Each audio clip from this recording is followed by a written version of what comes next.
पाकिस्तान के लिए वार्निंग आई है, पाकिस्तान को वार्न किया गया है इंडिया की तरफ से। लेकिन आज जब मैं उस जगह से बोल रहा हूं जहां आतंक के आकाओं को मेरी आवाज सीधे सुनाई पड़ रही है। कारगिल मेमोरियल डे पर इंडिया के प्राइम मिनिस्टर नरेंद्र मोदी साहब ने पाकिस्तान के लिए एक बड़ी ही सख्त धमकी भेजी है, पाकिस्तान को वार्न किया है।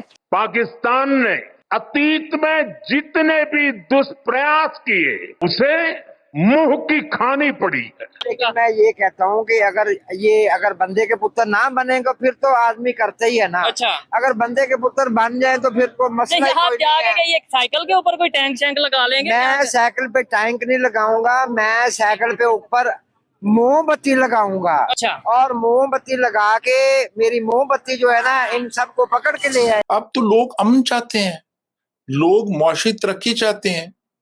मुझे तो कश्मीर नहीं चाहिए, मैं तो चाहता हूं मेरे बिजली के बिल कम हो जाएं। मैं आतंकवाद के इन सरपरस्तों को कहना चाहता हूं कि उनके नापाक मंसूबे कभी कामयाब नहीं होंगे। 70 साल हो गए हैं, कश्मीर का मसला नहीं हल हो रहा। ये हो भी सकता है, ये ऐसे ही चलता रहेगा, हम यहाँ से बातें करते रहेंगे और ये वो कुछ प्रैक्टिकली कोई बेहतरी नहीं आ रही। आई डोंट थिंक दोनों कंट्रीज कभी रिजॉल्वेबल है। अच्छा, मेरा नहीं ख्याल कि ये हल होगा। लेकिन पाकिस्तान ने अपने इतिहास से कुछ नहीं सीखा है। आज 25 साल के बाद आपको लगता है कि किसी को कोई एहसास हुआ है कि हमने क्या गलती हमसे हो गई थी? इंडिया साइड कश्मीर में, जम्मू में उनके जवानों की, फौजियों की जाने गई हैं, ठीक हो गया। अब वहां से उनके जो गवर्नमेंट ऑफिशियल हैं वो ये कह रहे हैं कि हम बदला लेंगे। क्या सर्जिकल कोई अगर स्ट्राइक होती है, पाकिस्तान इस टाइम उस कंडीशन में है कि कोई जंग की कंडीशन में या ऐसी कंडीशन में कि हम फेस कर पाए? नहीं। आप अपनी सीट बेल्ट बांध लीजिए जरा, आज हम बात करेंगे कारगिल वॉर पर।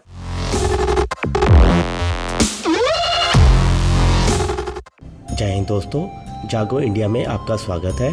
जैसा कि आप लोग जानते ही होंगे, जब प्रधानमंत्री नरेंद्र मोदी आज कारगिल दिवस के श्रद्धांजलि समारोह में थे, जहां पर उन्होंने स्पीच में पाकिस्तान को सीधे सीधे धमकी दे दी है कि वो भारत में अपना आतंकवाद फैलाना बंद कर दें, वरना इसका परिणाम बुरा होगा। जिसके बाद से पाकिस्तानी मीडिया भी सख्ते में आ गई है कि कहीं भारत कुछ सर्जिकल स्ट्राइक तो नहीं करने वाला, कहीं भारत जो अपने शहीदों का बदला तो नहीं लेने वाला। लेकिन लगता है जल्दी ऐसा होगा, क्योंकि पाकिस्तान तो अपनी हरकतों से बाज नहीं आ रहा है। तो अब भारत को कुछ कठोर कदम उठाने होंगे। आपको क्या लगता है? अपनी राय भी आप हमें कमेंट कर ज़रूर बताइए। तो चलिए दोस्तों, इसी टॉपिक पर देखते हैं पाकिस्तानी मीडिया का रिएक्शन। और वीडियो शुरू करने से पहले आपसे रिक्वेस्ट है, अगर आप चैनल पर नए हैं तो चैनल को सब्सक्राइब करके बेल नोटिफिकेशन के बटन को ज़रूर दबाइए। तो शुरू करते हैं आज का वीडियो। जय हिंद, जय भारत। लेकिन पाकिस्तान ने तारीख से सबक हासिल नहीं किया। मोदी साहब का कहना था कि पाकिस्तान ने हिस्ट्री से कोई लेसन लर्न नहीं किया और अभी तक वही हरकतें जारी हैं। उन्होंने एक तरीके से यह कह दिया कि अब करके दिखाओ। मोदी साहब की जो स्पीच का जो क्रक्स मुझे पता चला है वो ये है कि उन्होंने कहा कि हुन करके दिखाओ, अब करके दिखाओ, अब बताते हैं तुम्हें।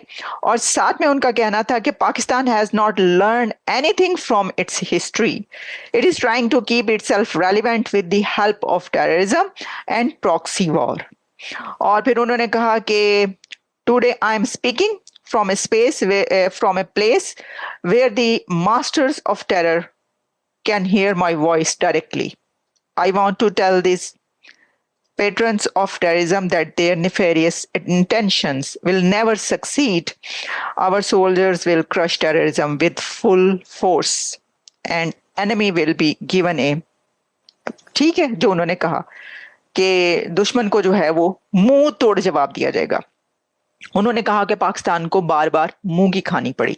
ये जो बात वो कर रहे थे वो उन्होंने बात की है जंगों की। कश्मीर में, इंडिया साइड कश्मीर, जम्मू में खासतौर पे हुआ, जिसमें उनके जवानों की जाने गई, फौजियों की जाने गई, अब उनके जो नेशनल सिक्योरिटी एडवाइजर हैं इंडिया के, वो ये कह रहे हैं कि इंडिया इस चीज का बदला लेगा। और उनका ये स्टांस है कि भाई ये जो लोग आते हैं वो कश्मीर पाकिस्तान साइड एरिया से आते हैं, LOC बॉर्डर क्रॉस करके आते हैं। क्या कहना चाहेंगे, कभी यहाँ पे जाने जा रही हैं, कभी इधर खबर हो गया, कभी उधर से खबर आती है, कब तक ये कश्मीर को लेके ये सब चलता रहेगा? बोल सोच बता। ये जो लोग हैं ना इंडिया वाले, अच्छा, ये मैं आपको क्या बताऊं, अंदर से 2 नंबर लोग हैं। इस सर फिर पागल हो गया। नहीं, उनकी जाने गई हैं वो 2 नंबर, मतलब वो किस हिसाब से आगे 2 नंबर इसलिए हैं कि वो उनको पता नहीं है कि हमने क्या करना है, किस टाइम पे करना है। अच्छा, इसलिए उनकी जाने भी गई हैं।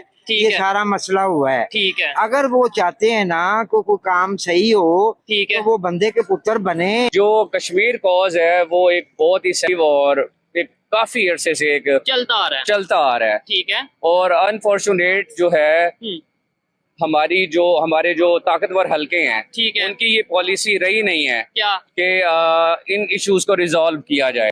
अच्छा, जब इस तरह के जो डिस्प्यूटेड एरियाज होते हैं तो उसमें होता ही है कि आपने अपने डिप्लोमेटिक रिलेशंस को स्ट्रॉन्ग करना होता है। ये चीज तो जब आप किसी भी कंट्री के साथ, लाइक जो आपके नेबर्स हैं, आपको उनको साथ लेके चलना होता है। कारगिल में हमने केवल युद्ध नहीं जीता था, हमने सत्य, संयम और सामर्थ्य का अद्भुत परिचय दिया था। आप जानते हैं, भारत उस समय शांति के लिए प्रयास कर रहा था। बदले में पाकिस्तान ने फिर एक बार अपना अविश्वासी चेहरा दिखाया। लेकिन सत्य के सामने असत्य और आतंकी हार हुई। साथियों, वो आतंकवाद के सहारे, प्रॉक्सी वॉर के सहारे अपने आप को प्रासंगिक बनाए रखने का प्रयास कर रहा है। लेकिन आज जब मैं उस जगह से बोल रहा हूं